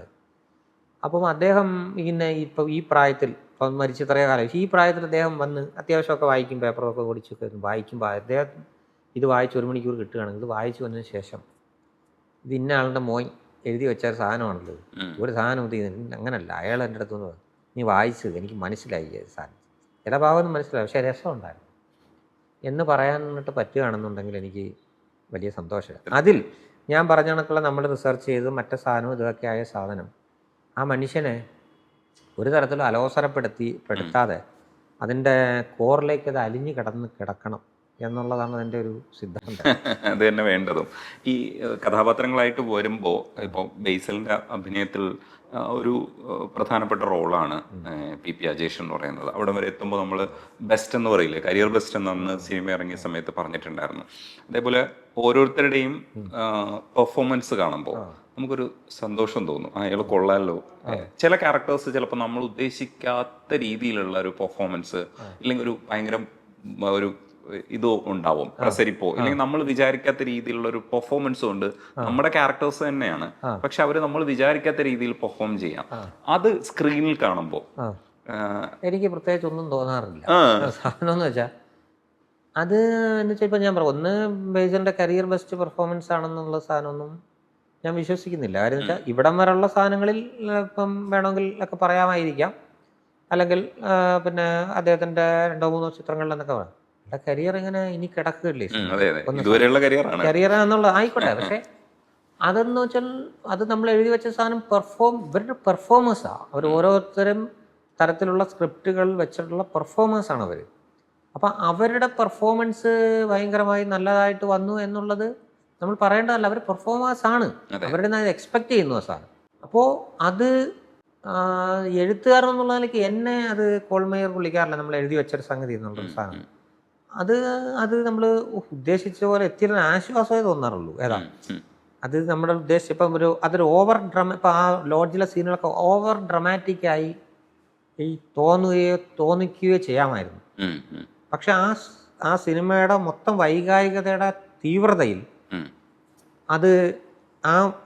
അതിന് ഡ്രമാറ്റിക് ആവാതെ വൈകാരികമായി മാറിയത്. ഇതൊക്കെ എന്ന് വെച്ചാൽ നേർത്ത പാലങ്ങളാണ്. ഇത് തന്നെ നമ്മൾ ഓവർ ഡ്രമാറ്റിക് ആയിപ്പോയെന്ന് അടുത്ത സെക്കൻഡിൽ നമുക്ക് പറയാപ്പിക്കാൻ പറ്റുന്ന ഒരു മോശപ്പെട്ട പെർഫോമൻസ് പറയിപ്പിക്കാൻ ഇതേ ആൾക്കാർ തന്നെ ചിലപ്പോൾ പറഞ്ഞേക്കും. ഇത് ചെറിയ മീറ്റർ തെറ്റിപ്പോയാൽ മതിയായിരിക്കും. അതാ ഞാൻ ആശ്വാസം എന്ന് പറഞ്ഞത്. അത് ആ സിനിമയുടെ മൊത്തമുള്ള ധാരയിൽ അദ്ദേഹത്തിൻ്റെ പെർഫോമൻസ് ആ കഥാഗതിയുമായി കൃത്യമായി ചേർന്ന് പോവുകയും നമ്മൾക്കതിൻ്റെ അന്തസ്സത ആ തരം പെർഫോമൻസാണ് അവിടെ വേണ്ടത് എന്ന് നമുക്ക് തോന്നിയതുകൊണ്ടാണ്. അത്രയും ഹൈ അവിടെ വേണം എന്ന് തോന്നിയതുകൊണ്ടാണ്. അതങ്ങനെ അല്ലായിരുന്നു വേണ്ടതെന്ന് കൂടുതൽ പ്രേക്ഷകനും തോന്നിക്കുന്ന സ്ഥലത്ത് അതിൻ്റെ ഇത് മാറി. അതുകൊണ്ടാണ് ഞാനീ പറയുന്നത്, നമുക്കതിൽ ഉൾക്കുളിരൊന്നുമല്ല. അത് തരക്കേടില്ലാതെ വന്നല്ലോ എന്നുള്ളൊരു തോന്നലാണ്. ഇത് ആരുടെയും കരിയർ പെട്ടെന്ന് തീരുന്നൊരു സാധനമല്ലല്ലോ, അവിടെ കൊണ്ട് അവസാനിക്കുന്നതല്ല. എല്ലാവർക്കും ഇതുപോലുള്ള ഘട്ടങ്ങളെ അഭിമുഖീകരിച്ച് മുമ്പോട്ട് പോകേണ്ടതുണ്ട്. ഇപ്പോൾ ഞാൻ രക്ഷപ്പെട്ടു അതെ, എന്നുള്ളത് മാത്രമേ ഉള്ളൂ. വിലായത്ത് ബുദ്ധയില് കുറച്ചുകൂടെ ഹീറോയിസ്റ്റിക് ആയിട്ടുള്ളൊരു എലമെന്റ് വേണം. കാരണം എന്ന് വെച്ചാൽ ഇച്ചിരി കൂടെ വലിയ കാര്യമാണ് ചെയ്യുന്നത്, ഇതേപോലെ ചെറിയ പരിപാടിയല്ല, വലിയ പ്രോസസ്സാണ്. അപ്പൊ കുറച്ചുകൂടെ ഒരു ഡ്രാമാറ്റിക് ആയിട്ടുള്ള സ്പേസസ് ആണ് എപ്പോഴും നന്നാവുക എന്ന് നമുക്ക് തോന്നും. പക്ഷെ അതിലെങ്ങനെയാണ് ചിത്രീകരിച്ചത്? പിന്നെ നമുക്ക് ചില ഇഷ്ടാനിഷ്ടങ്ങൾ കാണാം. ചിലപ്പോൾ ഇപ്പോൾ ഒരുപക്ഷെ ഇപ്പം നമ്മളൊരു എനിക്കിതിൻ്റെ അകത്ത് വിലായത്ത് ബുദ്ധയിൽ ഡബിൾ മോഹനനെ എനിക്ക് കുറെ കൂടെ പിന്നെ പി അജേഷിനേക്കാൾ അയാളുടെ നല്ല ഹൃദയമുള്ള ഒരാളാണ് ഇയാൾ. പക്ഷേ പിന്നെ അതിൻ്റെ കാരണം എന്തെന്ന് വെച്ചാൽ അയാളുടെ കുറെ സാധാരണ മനുഷ്യനാണ്. മറ്റേ ആളെന്ന് പറയുന്നത് ജീവിതത്തിൽ ഒരു കാരണം കിട്ടാനായിട്ട് കാത്തിരുന്നുള്ള പുറകെ യുദ്ധം നയിക്കാനായി നടക്കുന്ന ഒരു മനുഷ്യനാണ് ആരാ. ഇദ്ദേഹം അങ്ങനല്ല. ഇദ്ദേഹം തൊടുന്ന സ്ഥലത്തെല്ലാം പോസിറ്റിവിറ്റിയാണ്. അത് നമുക്ക് എളുപ്പം കിട്ടത്തില്ല ചില ക്യാരക്ടേഴ്സിൻ്റെ. ഇത് ഇയാൾ പ്രണയിക്കുന്ന ഒരു പെൺകുട്ടിയെ ഇവിടെ പേരിലേക്ക് ഒരു മല ഉണ്ടാക്കി കൊടുക്കണമെന്ന് ആഗ്രഹിക്കും. മനുഷ്യർക്ക് മല ഉണ്ടാക്കി കൊടുക്കും. അദ്ദേഹത്തിൻ്റെ ഗുരുവിനെ പിന്നെ വലിയ അപാകത്തിൽ പെട്ടുപോയ ഒരാളിനെ ലിഫ്റ്റ് ചെയ്തെടുക്കാൻ ശ്രമിക്കുകയും ഒക്കെ ചെയ്യുന്ന ഒരു സാധുവായ ഹീറോ, അല്ലെങ്കിൽ അയാളുടെ ഹീറോയിസംസ് എല്ലാം അതാ. അയാൾ എൻജോയ് ചെയ്യുന്നൊരു പ്രോസസ്സ് എന്ന് വെച്ചാൽ ഈ ചന്ദനം വെട്ടിച്ച് മാറ്റി ഇവരുടെ ഈ അതോറിറ്റീസിൻ്റെ അടുത്ത് പറഞ്ഞുകൊണ്ടും അവരെ വെട്ടിപ്പിച്ചുകൊണ്ടും കാണിക്കുന്ന ഒരു പ്രോസസ്സാണ് പുള്ളിയുടെ ലൈഫിൽ പുള്ളി എൻജോയ് ചെയ്യുന്ന പ്രോസസ്സ്. അതാണ് അദ്ദേഹത്തിൻ്റെ ഹീറോയിസം. മറ്റ് ഭയങ്കര പോസിറ്റീവായിട്ടുള്ള ഒരു സാധാരണ മനുഷ്യനെ നമുക്ക് അതുപോലെ വേറൊരു ക്യാരക്ടറിലേക്ക് ഇത് ചെയ്യാനായിട്ട് പറ്റത്തില്ല. പ്രേക്ഷകൻ എന്തുമാത്രം ഇത്രയും പോസിറ്റിവിറ്റി നമുക്ക് ഫീൽ ചെയ്യത്തുമില്ല. അങ്ങനെ ഒരു ഇത് അയാളുടെ ജീവിത രീതി അങ്ങനെയുള്ള ക്യാരക്ടറൈസേഷനെ കിട്ടാൻ, ഒരു പോസിറ്റിവിറ്റി ഉള്ള ക്യാരക്ടേഴ്സിനെ എപ്പോഴും കിട്ടാൻ പാടാം. നായകന്മാരെ എപ്പോഴും കിട്ടാൻ പാടാം. ഈ നിരന്തരമായി സിനിമ കാണുമോ ഇപ്പോൾ? കാരണം ഈ സിനിമയിലേക്കാണ് നമ്മളിപ്പോൾ വർക്ക് ചെയ്ത് എത്തിയിരിക്കുന്നത്. എനിക്ക് തോന്നുന്നു കുറച്ചുകൂടെ സാമ്പത്തികമായി മെച്ചപ്പെടുന്ന ഒരു ഏരിയ എഴുത്തിനെക്കാളും ഇന്ദുവൻ ചേട്ടനെ സംബന്ധിച്ചിടത്തോളം സിനിമ ആയിരിക്കാം. അപ്പം കുറച്ചുകൂടെ സിനിമകളൊക്കെ കാണുന്ന ഒരു സിനിമ കാണൽ ഞാൻ വളരെ കുറവാണ്. സാധാരണ ഒരു പ്രേക്ഷകൻ കാണുന്നതിനേക്കാൾ വളരെ കള്ളത്തരം പറയേണ്ടതായിട്ടില്ലല്ലോ. ഞാനിപ്പോൾ അതുകൊണ്ട് അല്ലെങ്കിൽ ഞാൻ എഴുതുന്ന സീനുകളോ ഒന്നും വേറുള്ളൊരു സാധനത്തിൻ്റെ റെഫറൻസ് വരുമെന്നുള്ള എനിക്കൊരു ഇതുമില്ല. ഇത് ഏതെങ്കിലും സിനിമകളിൽ വന്നിട്ടുള്ളതാണോ അല്ലയോ, അല്ലെങ്കിൽ ഇത്തരം സന്ദർഭങ്ങൾ എന്നുള്ളത് നന്നായി സിനിമ കാണുന്ന എൻ്റെയോടൊപ്പം ഉള്ള ആൾക്കാരാണ് എന്നെ റീഇൻഫോഴ്സ് ചെയ്യുന്ന ആൾക്കാർ. അല്ലാതെ ഞാൻ ആ ക്യാരക്ടറിൻ്റെ ലൈഫും ആ കഥാപാത്രത്തിൻ്റെ യാത്രകളുടെ ഇതും ഒക്കെയാണ് ഞാനിത് ചെയ്യുന്നത്. അത് ഒറിജിനലായിരിക്കാനായിട്ട് ശ്രമിക്കുക എന്നുള്ള സാധനം. അല്ലാതുള്ള ലാബ്സുകൾ നമുക്കുണ്ടാകും. ഇതിൻ്റെ ടെക്നിക്കലി നമ്മൾ ഇതിൻ്റെ അകത്തുനിന്നുള്ള ഡ്രമാറ്റൈസേഷൻ, അല്ലെങ്കിൽ ഈ ടെക്നോളജി വെച്ചിട്ടുള്ള ഡ്രമാറ്റൈസേഷൻ മോഡ് മാറ്റം മറിച്ചിട്ടുണ്ട്. അതിൻ്റെ ഞാനായിരിക്കാനായിട്ട് മാത്രമേ ഇത് ചെയ്തുള്ളൂ. അല്ലാത്തുള്ളൊരു സമയവും സാവകാശവും എനിക്കില്ല. ഞാൻ ഈ പ്രിന്റ് മീഡിയ അല്ലെങ്കിൽ ഈ അത്തരം സംഗതികളിലോട്ട് ക്യാരക്ടർ ഫോർമേഷൻ, ക്യാരക്ടർ ഇത് ചെയ്യുക, കഥാസന്ദർഭങ്ങൾ ഉണ്ടാവുക, കണ്ടന്റുകൾ ഉണ്ടാക്കുക, നമുക്കൊരു ഒരു ബേസായിട്ട് വേണ്ട ഒരു വലിയ സ്റ്റോറീസ് ഉണ്ടാക്കുക, ഇങ്ങനെയുള്ള കാര്യങ്ങളിലാണ് എൻ്റെ എക്സ്പെർട്ടൈസ്. ആ കണ്ടന്റ് ഉണ്ടാക്കുക എന്നുള്ള സ്ഥാനത്തിന് എൻ്റെ എക്സ്പെർട്ടൈസ്. അതിനെ നമ്മളെല്ലാവരും കൂടെ കൂടി ആലോചിച്ച് അതിൻ്റെ തട്ടുകേടുകൾ തട്ടി നിരത്തി മുമ്പോട്ട് പോവുക എന്നൊരു പ്രോസസ്സാണ്. സിനിമ കാണൽ എന്നൊക്കെ പറയുന്നത് വളരെ വളരെ വളരെ വളരെ വളരെ കുറവാണ് ഒരു സംഗതി. ഇപ്പോൾ ബെന്യാമിനും ചേർന്നിട്ടാണ് ക്രിസ്റ്റി എഴുതുന്നത്. അപ്പോൾ ഈ ക്രിസ്റ്റി എഴുതുമ്പോൾ നിങ്ങൾ രണ്ടുപേരും റൈറ്റേഴ്സാണ്, രണ്ടുപേരും സിനിമാക്കാരുമാണ്. ഈ എങ്ങനെയായിരുന്നു ഡിസ്കഷൻസ്? അല്ല, അതിൻ്റെ അകത്ത് എനിക്കും ബെന്നിയും തമ്മിലൊരു ഡിസ്കഷൻ്റെ അല്ലെങ്കിൽ ഒരു സാധനം ഇത് വരുന്നില്ല. എന്ന് വെച്ചാൽ ഞങ്ങളുടെ തർക്കത്തിൻ്റെ ഇതിലേക്ക് പോകേണ്ടതായ സാധനം വരുന്നില്ല. ബെന്നി പറയുന്നതാണ് ശരിയെന്നുണ്ടെങ്കിൽ ഞാനിതുണ്ട്. അതിൻ്റെ ആ സിനിമ ആ ഒരു സംവിധായകൻ്റെ ജീവിതത്തിൽ നടന്ന ലൈഫിൻ്റെ അതേപടിയുള്ള ചിത്രീകരണമാണ്. അതിനൊരു സിനിമാറ്റിക് ആക്കി മാറ്റാനോ സിനിമയുടെ ചട്ടവട്ടം അനുസരിച്ചുള്ള ഏണുകോണുകൾ തിരിക്കാനോ ഒന്നും ഉള്ള അതാണ് എൻ്റെ ഒറിജിനാലിറ്റി, അങ്ങനെയാണ് വേണ്ടത് എന്ന് ആണ് ആ സംവിധായകൻ പറഞ്ഞ പ്രകാരമാണ് ആയിരുന്നു ആ കഥയുടെ ആ യാത്ര അതിൽ പോയത്. അപ്പോൾ ഞങ്ങൾ അദ്ദേഹത്തിൻ്റെ ലൈഫിൽ വന്നൊരു സംഭവം സിനിമയാക്കാനായിട്ട് വരുമ്പോൾ അതിൻ്റെ അകത്തുള്ള ഓവർ ഡ്രമാറ്റൈസേഷനോ ഈ സാധനം ഒന്നും പാടില്ല എന്നുള്ള പറഞ്ഞതനുസരിച്ചാണ് ഞങ്ങൾ സഞ്ചരിച്ചത്. അപ്പോൾ അതിൻ്റെ അകത്ത് ഒരു തരത്തിലുള്ള ഇതില്ല. ഇപ്പം ബെന്നി പറയുന്നൊരു സാധനം ഇപ്പം പറയുന്നതിൽ എനിക്ക് ചില സംശയമുണ്ട്. ബെന്നി അല്ലെങ്കിൽ ബെന്നി തിരിച്ച് പറയുന്നൊരു സാധനമാണെങ്കിലും നമ്മൾ കുറേ കാലം ചിന്തിച്ച് കഴിഞ്ഞതിന് ശേഷം നമ്മൾ വെച്ചൊരു പ്രായവും പാകതയൊക്കെ വന്നില്ലേ, കുറച്ച് കഴിയുമ്പോഴത്തേക്ക് നമ്മൾ ചിലപ്പം പറയും, അല്ലെങ്കിൽ ബെന്നി പറഞ്ഞാണ് അതെ ബെന്നി പറയല്ല മറ്റേതായിരിക്കും കൂടുതൽ ശരി എന്ന് പറഞ്ഞു പോകുന്ന ഞങ്ങളൊരു ഒരു സാഹോദര്യവും സൗഹൃദവും കുറച്ചു നേരം ഒറ്റയ്ക്കിരുന്ന് പിന്നെ അനുഭവിച്ച് സന്തോഷിച്ച ഒരു ഘട്ടമായിരുന്നു അത്. ഈ ആനോ എഴുതിയതിനു ശേഷം നിങ്ങൾ ആ വഴികളിലൂടെ നിങ്ങൾ രണ്ടുപേരും കൂടെ യാത്ര അത് സഞ്ചരിച്ചു. അതും വലിയ ഇതായിരുന്നു. അതൊക്കെ ഞാൻ നേരത്തെ സൂചിപ്പിക്കാറുണ്ട്. അതൊക്കെ പറഞ്ഞ കണക്ക് ഇത്തിരി ഇപ്പം ഇതിൽ നിന്നൊക്കെ കിട്ടുന്ന എന്തെങ്കിലും സാധനം വെച്ചിട്ടുള്ളതുകൊണ്ട് തുടങ്ങുന്ന ഒരു യാത്രയാണ്. നമ്മുടെ സാഹിത്യത്തിന് ഈ സംഗതികൾ കുറച്ച് ഗുണം ചെയ്യുമല്ലോ എന്നുള്ളൊരു സംഗതിയാണ്. അപ്പം ഞാൻ ആനോ എന്ന് പറഞ്ഞൊരു നോവൽ 500 വർഷം മുമ്പ് ഒരു ആനയെ മാർപ്പാപ്പയ്ക്ക് കൊണ്ടുപോകുന്നു. അപ്പം നമ്മളെ ഒരു വളരെ ടർബുലൻ്റ് ആയിട്ടുള്ളൊരു പൊളിറ്റിക്കൽ സിറ്റുവേഷൻ അന്ന് കേരളത്തിലുണ്ട് പോർച്ചുഗീസുകാർ വരുന്ന സമയം. അതിൻ്റെ ബാക്ക്ഗ്രൗണ്ടിൽ അവിടെ ചെന്ന് കഥ പറയുക എന്നുള്ളത്, അവിടെ ചെന്ന് ഇങ്ങോട്ട് അപ്പോൾ ആ 500 വർഷം മുമ്പുള്ള ആ കഥയൊക്കെ നമ്മുടെ ഭാവനയിലാണ്. ഇത് കഴിഞ്ഞിട്ടാണ് ബെന്നി ഇങ്ങനെ സൂചിപ്പിച്ചപ്പോൾ ഞാൻ പറഞ്ഞു ഇങ്ങനെ പോകണം, അതിലേക്കൊന്ന് പോകണം എന്നുള്ളൊരു സാധനമുണ്ട്. അപ്പം ഞാൻ കൂടെ വന്നാൽ മതിയെങ്കിൽ നമുക്ക് ഒരുമിച്ച് പോകാം എന്ന് പറയുന്നൊരു സാധനമുണ്ട്. അത് ഒരാളിൻ്റെ നോവലിൻ്റെ പുറകെ ചേരാനായി വേറൊരു നോവലിസ്റ്റ് ഇത് വരുന്നു എന്നുള്ളത് ഒരു വലിയ നമ്മുടെ കേരളത്തിലൊക്കെ മാത്രം നടക്കുന്ന കേരള സ്റ്റോറികളാണ് ഇത്. അങ്ങനെ ഞങ്ങൾ രണ്ടുപേരും കൂടെ വളരെ ഞങ്ങളുടെ കൂടെ ശ്രീ റഷീദ് എന്ന് പറഞ്ഞിട്ടുള്ള ഞങ്ങളുടെ രണ്ടുപേരുടെ ഒരു സുഹൃത്തും ഉണ്ടായിരുന്നു. അങ്ങനെ വളരെ നല്ല രീതിയിൽ ഞങ്ങൾ അത് എഴുതി ഒരു ചെറിയ പുസ്തകമാക്കിയായിരുന്നു. ഈ പലപ്പോഴും ഈ പുറത്തു പോയി സംസാരിക്കാറുണ്ടെങ്കിലും ഈ വിവാദങ്ങളിൽ അങ്ങനെ പൊതുവിൽ ഇന്ദുവമൻ്റെ പേര് വരാറില്ല. അതെന്തുകൊണ്ടായിരിക്കും? കുറച്ചുകൂടെ ഭംഗിയായി സംസാരിക്കുന്നതുകൊണ്ട്. അല്ല, ഭംഗിയായി സംസാരിക്കുന്നതിൻ്റെ അല്ല, നമ്മൾ ഇതിൻ്റെ പുറകെ പോകാനായിട്ട് നമ്മൾ അസ്വസ്ഥതപ്പെടാനായിട്ടുള്ള സമയം നമ്മുടെ ജീവിതത്തിൽ വളരെ കുറവാണ്. എനിക്കതിൻ്റെ രസവും ഞാൻ അതിൻ്റെ പിന്നാലെ പോയി തിരിച്ച് ആക്രമിക്കുകയും അതൊരു ഹരമായി ഒക്കെ എടുക്കുകയാണെന്നുണ്ടെങ്കിൽ ഞാൻ നിരന്തരം കലഹങ്ങളിലും വിവാഹങ്ങളിലും ഏർപ്പെടുമായിരുന്നു. നമ്മൾ ഇങ്ങനെ പറഞ്ഞിട്ടുള്ള പല ഇപ്പം കണ്ടന്റ് സാധനങ്ങൾ ഉണ്ടാക്കും. വേറൊരു ഭയങ്കര ക്യാരക്ടർ 4 പേര് നമ്മുടെ മുമ്പിൽ ഒന്ന് നിൽക്കുകയും ഇതിനെ എങ്ങനെ കെട്ടഴിച്ചു വിടുക എന്നുള്ള ഇവളെയൊക്കെ ആവാം അപ്പോൾ എങ്ങനെ ഇത് ചെയ്ത് വിടുക എന്നുള്ള പ്രോസസ്സിങ്ങിൻ്റെ അകത്ത് ചെന്നിരിക്കുമ്പോഴത്തേക്ക് നിസ്സാരമായ ചില സംഗതികളിൽ നമ്മൾ ചെന്ന് ഇടപെടുകയും ചെയ്യേണ്ട കാര്യങ്ങളൊന്നുമില്ല. ഒന്ന് രാഷ്ട്രീയമാണ് ശരി, അല്ലെങ്കിൽ ഞാൻ ഇതിൻ്റെ അകത്തെല്ലാം വളരെ ഇൻവോൾവ് ആയിട്ടുള്ള ആളായിരുന്നു മാത്രമല്ല ഇപ്പോഴും അതേ നല്ല. പക്ഷെ നമ്മളുടെ ഒരു കപ്പ് ഓഫ് ടീ എന്ന് പറയുന്നത് ഈ സമയത്ത് നമ്മളുടെ ഒരു സർഗാത്മകത തളർന്നിട്ടില്ലാത്ത ഒരു സമയമാണ്. അതിലൊക്കെ പിന്നെ ഏറ്റക്കുറച്ചിലുകളും ഈ സാധനങ്ങളിലുമൊക്കെ കാലാന്തരം. അപ്പം അത് നമ്മൾ അതിനെ എത്ര നെഗറ്റിവിറ്റിയിലേക്ക് പോകണ്ട എന്നുള്ളൊരു കാരണത്തിൽ മാത്രമാണ് മറ്റു കാര്യങ്ങളിലേക്ക് പോകാതിരിക്കുന്നത്. ഈ പബ്ലിഷേഴ്സിൻ്റെ ഡേറ്റ് സമയത്തിന് നമ്മളൊരു ബുക്ക് കൊടുക്കാമെന്നൊക്കെ പറഞ്ഞിട്ട് അതെങ്ങനെയാണ് പൂർത്തീകരിക്കാൻ പറ്റുക?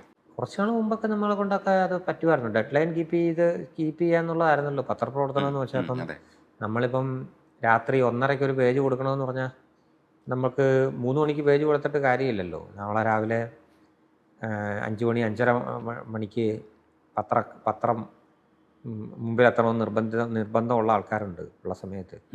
ഡെഡ് ലൈൻ അങ്ങനെയൊക്കെ കീപ്പ് ചെയ്യും. പക്ഷേ ഇപ്പോഴുള്ള കുറച്ച് കാലത്തിനിടയിൽ ഞാനൊരു 3-4 വർഷത്തിൻ്റെ ഇടയിൽ അങ്ങനെയുള്ള നിർബന്ധിതമായ ഇതിലേക്കൊന്നും ഇത് ചെയ്യാനായിട്ട് പറ്റുന്നില്ല. കാര്യം എന്ന് വെച്ചാൽ പലതരത്തിലുള്ള ഈ ഇൻവോൾവ്മെൻറ്റ്, പ്രത്യേകിച്ച് സിനിമ എന്ന് പറയുന്നൊരു സംഗതി എന്ന് വെച്ചാൽ ഒരുപാട് പൈസ ഇൻവോൾവ് ആയിട്ടുള്ള ഒരാളാണ്. ഞാനൊരു സിനിമ നിർമ്മിച്ച ഒരാളാണ്. അപ്പം അത് മറ്റൊരാളിൻ്റെ പൈസ ഇടണ്ട. കാര്യം ഇതെന്ന് വെച്ചാൽ ഒരു അതെ ഒരു ഓഫ് ബീറ്റ് സിനിമയാണ്. വേറൊരാളുടെ പണം അതിൻ്റെ അകത്ത് വന്ന് അവർക്ക് പൊള്ളരുത് എന്ന് കരുതി ഞാനത് എൻ്റെ പൈസ ഇല്ലാഞ്ഞിട്ട് പോലും ഞാൻ ചെയ്ത ഒരാളാണ്. ഇപ്പോഴാണെങ്കിലും സിനിമയെ സംബന്ധിച്ചിടത്തോളം പൈസ എന്ന് പറയുന്നൊരു സാധനത്തിൻ്റെ അകത്ത് പിന്നിൽ ഇത്രയൊക്കെ പൈസയുള്ള ആളാണെങ്കിൽ ആ പൈസയ്ക്കൊരു നിലവിളിയും ഉണ്ട്. ആ പണം എന്ന് പറയുന്നൊരു സാധനത്തിൻ്റെ അകത്തേക്കൊരു രോദനമുണ്ട്. അപ്പം അത് ഇതായി പോകരുത് എന്നുള്ളൊരു സംഗതി. അപ്പം നമുക്കാകെ ചെയ്യാൻ പറ്റുന്നിടത്തെന്ന് വെച്ചാൽ പറയുന്ന അത്രയും നല്ല രീതിയിൽ അത് വർക്ക് ചെയ്ത് പരമാവധി ശരിപ്പെടുത്തി കൊടുക്കുക എന്നുള്ളതാണ്. അപ്പം സ്വാഭാവികമായിട്ടും നമുക്ക് കുറേ സമയം കൂടുതൽ വേണ്ടി വരും. അപ്പം അതുകൊണ്ട് ഞാൻ സാഹിത്യത്തിൻ്റെതായ ഡെഡ് ലൈൻസ് അല്ലെങ്കിൽ ഇന്നത് കൊടുക്കാമെന്ന് പറയുന്ന സമയങ്ങളിൽ നിന്ന് ഞാൻ തരാം, പക്ഷെ സമയം പട്ടിക പറ്റില്ല എന്നുള്ള കണ്ടീഷനിലേക്ക് ഇപ്പം അടുത്ത കുറച്ച് നാളേക്ക് വന്നിട്ടുണ്ട്. അല്ലെങ്കിൽ അല്ലാതെ ഞാനത് എൻ്റെ എമ്പാടുമുള്ള എൻ്റെ പത്ര സുഹൃത്തുക്കൾ ഇവർക്കും അവരുടെ ഒരു പത്രാധിപന്മാരായിരിക്കുന്ന സമയങ്ങളുണ്ടായിരിക്കും. അവർക്കൊരു സാധനം തന്ന് സഹായിക്കണം, കോൺട്രിബ്യൂട്ട് ചെയ്യണം എന്നൊക്കെ പറയുമ്പോൾ ഉള്ളൊരു സാഹോദര്യം ഇതിൻ്റെ അകത്ത് വലിയ കാര്യമായിരുന്നു. അപ്പം ഞാൻ എത്ര പെയിൻ എടുത്തിട്ടും ഒക്കെ കൊടുക്കാനായിട്ടൊക്കെ ഞാൻ ശ്രമിച്ചിട്ടുണ്ട്. ഈ അതൊക്കെ ശേഷം പിന്നെ ഡയറക്ഷനിലേക്ക് പോകാത്തത് എന്തുകൊണ്ട്? അതിന് ഈ ജന്മം അത് അത് കാര്യം എന്തുകൊണ്ടെന്ന് വെച്ചാൽ കോ ഡയറക്ഷൻ പോലും ഇല്ല, കോ റൈറ്റിംഗ് ഉള്ളതുപോലെ ഇല്ല എന്നാണ് എൻ്റെ ധാരണ. കാര്യം എന്ന് വെച്ചാൽ ഒന്നെന്ന് വെച്ചാൽ അതിപ്രഗത്ഭന്മാരായിട്ടുള്ള കാഴ്ച നമ്മൾ കൊടുക്കുന്ന ചെറിയ കാഴ്ച എതിയാൻ പറ്റുന്ന തരത്തിലുള്ള വലിയ ചെറുപ്പക്കാരായിട്ടുള്ള അവരും കൊണ്ട് അതിനെടുക്കേണ്ടതായൊരു വലിയ അധ്വാനവും ഈ സംഗതികളും ഉണ്ട്. അത് ഓരോ ആൾക്കാരുടെ അടുത്ത് ചെന്ന് ചിലപ്പം കഥ പറയേണ്ടി വരിക, അല്ലെങ്കിൽ എന്ന് പറയുന്നുള്ള വലിയ പ്രോസസ്സുണ്ട്. അപ്പം ഞാൻ തൽക്കാലം ആ പ്രോസസ്സുകളിൽ നിന്ന് എനിക്ക് അത് പറ്റില്ല. അത് ആ സംവിധായകൻ തന്നെ മിക്കവാറും സ്ഥലങ്ങളിലേക്ക് കൊണ്ടുപോയി എത്തിക്കുകയും നമ്മളൊരു കൂട്ടായിട്ടൊക്കെ സ്ഥലത്ത് നിൽക്കുകയും നമ്മളൊരു ഇത് ചെയ്താൽ മതി. അവരെടുക്കുന്നൊരു പെയിൻ എന്ന് പറയും. ഇപ്പം ജയൻ്റെ സ്ഥാനം വിലായത് ബുദ്ധയെ സംബന്ധിച്ചെടുക്കുന്നത് നടൻ്റേതോ സംവിധായകൻ്റെയോ നിർമ്മാതാവിൻ്റെയോ ഒക്കെ അല്ലാത്ത കാരണത്താൽ ഒരു ആക്സിഡൻറ്റ് പ്രധാന നടന് സംഭവിച്ചതിൻ്റെ തുടർന്ന് വെച്ചിട്ട് 1-2 വർഷം ഇത് ചെയ്യുന്നു, വീണ്ടും അത് തുടങ്ങേണ്ടി വരുന്നു. ഈ 2 വർഷ കാലയളവെന്നൊക്കെ പറയുന്നത് ഏറ്റവും പെയിൻ അനുഭവിച്ചത് ആ നിർമ്മാതാവും പിന്നെ സംവിധായകനും മാത്രമാണ്. ഞാൻ എൻ്റേതായ സ്ഥാനങ്ങളിലേക്ക് എഴുതിക്കൊണ്ട് അദ്ദേഹത്തിന് ആ സമയത്ത് വേറൊരു സിനിമ ചെയ്യാനായിട്ടുള്ള ഒരു സാഹചര്യം വരുമ്പോഴത്തേക്കായിരിക്കും വീണ്ടും വരുന്നു. ഇപ്പം കരിമ്പും തോട്ടം ഉണ്ടാക്കിയിടുന്നു, എത്ര ഒരു 6-7 മാസം എടുത്ത് ഫുള്ള് ഉണ്ടാക്കിയിടുന്നു. ഇത് കംപ്ലീറ്റ് കരിഞ്ഞു പോകത്തില്ലേ? വീണ്ടും ഇത് ഒന്നേന്ന് തീയത്ത് പോകണം. ഇത് ആര് പോകണം? ഇത് ആരാണ് ഇതിൻ്റെ പിന്നാലെ പോകേണ്ട? ഒരു സംവിധായകൻ മാത്രമാണുള്ളത്, പ്രത്യേകിച്ച് ഒരു പുതിയ ഒരാൾ. അപ്പം ഇങ്ങനെ പോകുന്ന ഒരു വലിയ വേദന ഇതിന്. അപ്പം അത് ഞാൻ പറഞ്ഞില്ല, എൻ്റെ എക്സ്പെർട്ടൈസ് എന്ന് പറയുന്നത് ഒരു കണ്ടൻ്റാണ്. അപ്പോൾ ഒരു പുതിയ ചെറുപ്പക്കാർക്കോ ഒരാൾക്കെങ്കിലും അതുകൊണ്ട് നമ്മൾ മാത്രമായ കണ്ടൻറ്റുകളാണ് എന്നുള്ള കണ്ടീഷനില്ല. പക്ഷെ എന്നാലും അയാൾക്കതൊരു മെച്ചമായി മാറുന്നു ഒരു സാധനം ഉണ്ടെങ്കിൽ അതിനല്ലേ കൂടെ നല്ല. ഞാൻ വേറൊരു കണ്ടൻറ്റും കൂടെ ഉണ്ടാക്കി വയ്ക്കുക എന്നുള്ളതാണല്ലോ ഈ സാധനങ്ങളിലേക്ക് എടുക്കാം. മാത്രമല്ല അപ്പോൾ ഒരു കൂട്ടുചേരലും ഉണ്ടല്ലോ, നമ്മളുടെ ഒരു പാരസ്പര്യങ്ങളൊക്കെ അല്ലേ ഈ മനുഷ്യ ജീവിതത്തിലേക്ക് ഒരു സാധനം. അപ്പം ഒരാളൊരു ചെറുപ്പക്കാരൻ അയാൾ നമ്മളുണ്ടാക്കി ചില സംഗതികൾ അയാൾ പെയിൻ എടുത്തിട്ട് വേറെ ഡയമെൻഷൻസ് കൊടുത്ത് വളർത്തിയെടുത്തുകൊണ്ട് വരുന്നത് കാണുമ്പോൾ ഒക്കെ ഒരു സന്തോഷവും തന്ത വൈബ് ഒക്കെയാണ് ആഘോഷിക്കുന്നത്. അതെ, പെയിനെ കുറിച്ച് പറയുമ്പോൾ എഴുത്തിന്റെ പെയിൻ ഉണ്ട്, പക്ഷെ ഇന്ദുവൻ ചേട്ടന്റെ മനസ്സിനകത്ത് ഇപ്പോൾ ഉള്ള ഒരു പെയിൻ എന്ന് പറയുന്നത് ഒരുപക്ഷെ എഴുതാൻ വെച്ചിരിക്കുന്ന സാധനങ്ങളൊക്കെ എഴുതി തീർക്കാൻ സമയബന്ധിതമായി പൂർത്തിയാക്കാൻ പറ്റാത്തതിൻ്റെ പെയിൻ ഉണ്ടാവാം. പക്ഷെ ചില ക്യാരക്ടേഴ്സൊക്കെ അങ്ങനെ ശരിക്കും നമ്മൾ വിചാരിക്കുന്ന തലത്തിലേക്ക് എഴുതി എടുക്കാൻ പറ്റാത്തതിൻ്റെ പെയിൻ ഉണ്ടാവാം. അങ്ങനെ പലതരം പെയിൻ ഉണ്ടാവാം. പിന്നെ ഇതെല്ലാം കൂട്ടിമുട്ടിക്കുന്ന നമ്മുടെ സാധാരണ നമുക്ക് എല്ലാവർക്കും ഉള്ള ഒരു പെയിൻ ഉണ്ടാവും. ഏത് പെയിനാണ് ശരിക്കും മനസ്സിനകത്ത് മുന്നിട്ട് നിൽക്കുന്നത്? എൻ്റെ മനസ്സിൽ ഭയങ്കര എന്നെ തന്നെ വിഭ്രമിപ്പിച്ചുകൊണ്ടിരിക്കുന്ന ഒരുപാട് കഥാപാത്രങ്ങളും കഥാസന്ദർഭങ്ങളും സംഗതികളും ഉണ്ട്. എനിക്ക് കുറച്ചും കൂടെ ഉള്ള ഒരു ഏകാഗ്രത അതിൽ വളരെ ഈ ലോകത്തിൽ നിന്ന് കട്ട് ഓഫ് ആയിക്കൊണ്ടൊക്കെ ഇരുന്ന് കഴിഞ്ഞാൽ കുറെ കൂടെ ഇത് ചെയ്തുകൊണ്ട് ഇവരെയൊക്കെ വിടുതൽ നേടിക്കൊടുക്കുക എന്ന് പറഞ്ഞൊരു പ്രോസസ്സ് ഉണ്ടല്ലോ. അപ്പം ഞാൻ ആ അതാണ് എൻ്റെ ഒരു കണ്ടമാനം സംഗതികൾ ഇരിക്കുന്നു, ഒരുപാട് സാധനം. അതിനനുസരിച്ചുള്ളൊരു സമയവും ഇതുമായിട്ട് റൺ ചെയ്തിന് മാനേജ് ചെയ്യാനായിട്ടുള്ള സംഗതികളിലേക്ക് വരുന്ന സാധനമാണ്. അതാണ് പ്രധാനം. അതുമാത്രം. മറ്റത് ഈ കഥാപാത്രം ഇത്രയും കൂടെ നന്നാക്കാമായിരുന്നു എന്നുള്ള അതെൻ്റെ പരമാവധിയിലേക്ക് ഞാൻ ശ്രമിക്കും. എഴുതി വെക്കുന്ന സാധനത്തിൻ്റെ അകത്ത് എൻ്റെ പരമാവധി ശ്രമിക്കും. അയാൾക്ക് 1000 കൈ അയാൾക്കുണ്ട് എന്ന് തോന്നിയാൽ ആ 1000 കൈയും ആ വായിക്കുന്ന കാഴ്ചക്കാരനിലേക്ക് കിട്ടത്തക്ക രീതിയിലുള്ള ഒരു നെറേറ്റീവാണ് അയാളുടെ ലൈഫെന്ന് തോന്നിപ്പിക്കാനായിട്ട് ഞാൻ പരമാവധി ശ്രമിക്കും. കുറച്ചൊക്കെ സാധ്യമാവുകയും ചെയ്യുന്നു. അതൊന്നും എൻ്റെ ഇതല്ല. ഇത്തരം സംഗതികളാണെന്ന് വെച്ചാൽ ചിലപ്പോൾ നമ്മളിപ്പം ഈ നടന്മാർ ഡേറ്റ് കൊടുക്കുന്ന പോലുള്ള സാധനം ഉണ്ടല്ലോ, വേറൊരു ഭയങ്കര കൗതുകമുള്ള ഒരു സാധനം കയറി വരുമ്പോഴത്തേക്ക് നമ്മൾ അതിരുന്ന് എഴുതും, അതെഴുതി ചെയ്യും. അപ്പം മറ്റതവിടെ പകുതിക്ക് കിടക്കുക. ഇപ്പം കഞ്ചാവ് തോട്ടക്കാരനെ എൻ്റെ ജീവിതം എന്ന് പറയുന്നത് എൻ്റെ 500 പേജുള്ള നോവലിൻ്റെ ക്ലൈമാക്സ് മാത്രമാണ്. അതെ. ബാക്കിയുള്ളതൊക്കെ എഴുതി പകുതിയായിട്ട് അവിടെ കിടപ്പുണ്ട്.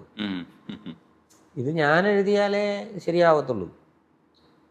കാര്യം ഇതെനിക്ക് മാത്രം അറിയാവുന്ന ഒരു ഇതാണല്ലോ. അപ്പം എന്ന് പറയുന്ന കണക്ക് ഞാൻ അത് ആ ഒരു സാധനം മാത്രമേ ചെയ്തുള്ളൂ. അതിനുള്ള ടൈമിങ് ഇതുണ്ട്. അത് നമ്മൾ വിടുതൽ തേടേണ്ട സമയങ്ങൾ മാറ്റിക്കൊണ്ട് ഞാൻ ഇതിലേക്ക് മാത്രമായിട്ട് ഇരിക്കേണ്ട സമയത്ത് ഞാൻ ഇതിലേക്ക് വരും. അത് അതിനകത്ത് കുറച്ച് കാലം കൂടെ ഒക്കെ കിട്ടിയാൽ ഈ കുറച്ച് കാശൊക്കെ തന്ന് അവിടെ ഇരുത്തി കഴിഞ്ഞാൽ അതൊക്കെ വരുമോ? ആ കഥാപാത്രങ്ങളൊക്കെ വരുമോ? കാശ് ഇതുമായിട്ട് യാതൊരു ബന്ധമില്ല. കാശ് ഇതുമായിട്ട് ബന്ധമില്ല. നമ്മളിപ്പം ഇതായിട്ടങ്ങ് മുമ്പോട്ട് പോകുന്നു എന്നുള്ളതല്ലാതെ പൈസയും ഇതുമായിട്ട് നമ്മുടെ മറ്റ് പൈസ ഇല്ലായ്മ കൊണ്ടുള്ള ബുദ്ധിമുട്ടുകൾ ഞാൻ ഇരിക്കുമ്പോഴത്തേക്ക് എനിക്കൊരു പൊറുതികേട് വരരുത് എന്നുള്ളത് മാത്രമേ ഉള്ളൂ. അതല്ല പൈസയും അങ്ങനെയുള്ള ഇതല്ല. അത് നമുക്ക് വേണ്ടി നമുക്ക് മാത്രമേ ചെയ്യാം. നമ്മളുമായിട്ട് കമ്മ്യൂണിക്കേറ്റ് ചെയ്യുന്നത് അല്ല. വേറൊരാൾ വന്നിട്ട് 100 രൂപ തന്നിട്ട് ഇപ്പം എഴുതി വെക്കാനായിട്ട് പറ്റുന്ന ഇടപാടല്ല. എന്റെ അവസാനത്തെ ചോദ്യം കൊള്ളായിരുന്നു, എനിക്ക് ഇഷ്ടപ്പെട്ടു. ബാക്കിയൊന്നും ഇഷ്ടപ്പെട്ടില്ലെങ്കിൽ അതേപോലെ വിലായത് ബുദ്ധ നമ്മളെ എക്സൈറ്റ് ചെയ്യിപ്പിക്കുന്നു കരുതുന്നതുകൊണ്ടാണ് ഞാൻ ഈ പുസ്തകം പാതി വഴിയിൽ നിർത്തിയത്. എനിക്ക് അതിനുശേഷം വീണ്ടും നമ്മൾ കാണും, സംസാരിക്കും. കാരണം സിനിമ കണ്ടതിന്റെ ആദ്യ സെക്കൻഡിൽ തന്നെ ഈ നോവൽ ഞാൻ ബാക്കി വായിച്ചു തീർക്കും. അപ്പോൾ ആദ്യം എക്സൈറ്റ്മെന്റ് സിനിമയ്ക്ക് കിട്ടട്ടെ എന്ന് വിചാരിച്ചിട്ടാണ്. സിനിമയോട് ഇഷ്ടം കൂടുതലായതുകൊണ്ടായിരിക്കാം. കൂടെ തന്നെ ഈ സിനിമ എന്നുള്ള എല്ലാ സിനിമയിലും നമ്മളെ കൂടെ ജോലി ചെയ്യുന്ന 100-150ഓളം പേരുകൾ അവർ കാടിലും മേടിലും ഒക്കെ ആയിട്ട് കിടന്നുണ്ടാക്കുന്ന ഒരു കഷ്ടപ്പാട്, അതിനോടാണ് നമുക്കൊരു അതിലെന്തെങ്കിലുമൊക്കെ മെച്ചങ്ങൾ ഉണ്ടാവട്ടെ ഈ സിനിമയ്ക്ക് എന്നുള്ളതല്ല, എല്ലാ സിനിമയുമായി ബന്ധപ്പെട്ടവർക്ക് അതിൻ്റെ പിന്നെ നമ്മളുമായിട്ട് വളരെ അടുത്ത് നിന്ന് കണ്ടവരുടെ ഒരു ഇതും കൂടെ കാണുമ്പോൾ നമുക്ക് നമ്മൾ എഴുതി എന്നുള്ള അറ്റാച്ച്മെൻറ്റിനേക്കാൾ കൂടുതൽ ഒരു സാധനം വരും. കുറച്ചതിനൊരു മെച്ചങ്ങൾ ഉണ്ടാവണേ എന്നുള്ളത്. പക്ഷെ അങ്ങനെ അധ്വാനങ്ങൾ നടന്നിരിക്കുന്നു. അപ്പം അതെല്ലാ സിനിമയിലും നടക്കുന്നുണ്ട് എന്നുള്ളത്. അപ്പം അതുകൊണ്ട് ആണ് അങ്ങനെ ആയിട്ട് വരട്ടെ എന്നുള്ള. അവിടെ ഉള്ളവരെ കൂടെ ഉപയോഗിക്കാൻ പറ്റിയല്ലോ വിലായത് ബുദ്ധയിൽ. അത് അന്ന് തന്നെ പ്ലാൻ ചെയ്തിരുന്നതാണ്. എവിടെയാണ് സ്ഥലവാസികളൊക്കെ അത് മൊത്തത്തിൽ അവിടത്തുള്ള മനുഷ്യരെ മൊത്തം ജയൻ ഒരുമാതിരിപ്പെട്ടവരൊക്കെ ഇൻകോപ്പറേറ്റ് ചെയ്തു. അവിടുത്തെ തന്നെ മനുഷ്യരെ അതിൻ്റെ ചില ആൾക്കാരുടെയൊക്കെ പെർഫോമൻസ് ഉണ്ട്. നമ്മൾ വിചാരിക്കുന്ന സാധനം നമ്മൾ വിചാരിക്കുന്നത് സച്ചേട്ടൻ തന്നെ അങ്ങനെ ഒരു പ്ലാൻ ഉണ്ടായിരുന്നു, അദ്ദേഹം തന്നെ ഉണ്ട്. അപ്പം അതുപോലെ ഇതിൻ്റെ അകത്തൊക്കെയുള്ള ചില അവിടുത്തെ ഊരിലുള്ള ചില മനുഷ്യരുടെ ചില ലേഡീസിൻ്റെ ഒക്കെ ചില പെർഫോമൻസുകളൊക്കെ തന്നെ അവരുടെ എനർജി അവരുടെ നിലവിളിയൊക്കെ ആവട്ടെ അതുപോലും ജയൻ കൊണ്ടുവന്നിട്ട് ഡബ് ചെയ്യിച്ചു. ഇങ്ങനെയൊക്കെ പറയുന്നതൊക്കെ ഉള്ള പരിശ്രമങ്ങളൊക്കെ അതിൻ്റെതായ വഴിക്ക് നടന്നിട്ടുണ്ട്. നമ്മൾ ഈ പറഞ്ഞ ഇതിൻ്റെ ടോട്ടൽ കെമിസ്ട്രി, ടോട്ടൽ ഫിലോസഫി, ഇതിൻ്റെ ഇതായിട്ട് നടക്കുന്ന പിന്നെ ലേയേഴ്സ്, ഇതൊക്കെ നമുക്ക് കാഴ്ചക്കാർക്ക് ബോധ്യപ്പെടണമെന്നൊന്നും നമുക്ക് നിർബന്ധിക്കാനായിട്ട് പറ്റത്തില്ലല്ലോ. അയാൾ പൈസ കൊടുത്തുകൊണ്ട് വന്നിരിക്കുന്നത് കാണുമ്പോഴത്തേക്ക് അയാൾക്ക് നമ്മൾ നേരത്തെ പറഞ്ഞ കണക്കുള്ള എൻജോയ് ചെയ്ത് മുമ്പോട്ട് പോകാനുള്ള സാഹചര്യങ്ങൾ തട്ടുതടവില്ലാതെ സ്വയം മറന്ന് ഇതിൽ വിലയം കൊള്ളുക എന്നൊക്കെ പറയുന്ന പ്രോസസ്സ് സാധ്യമാണ്.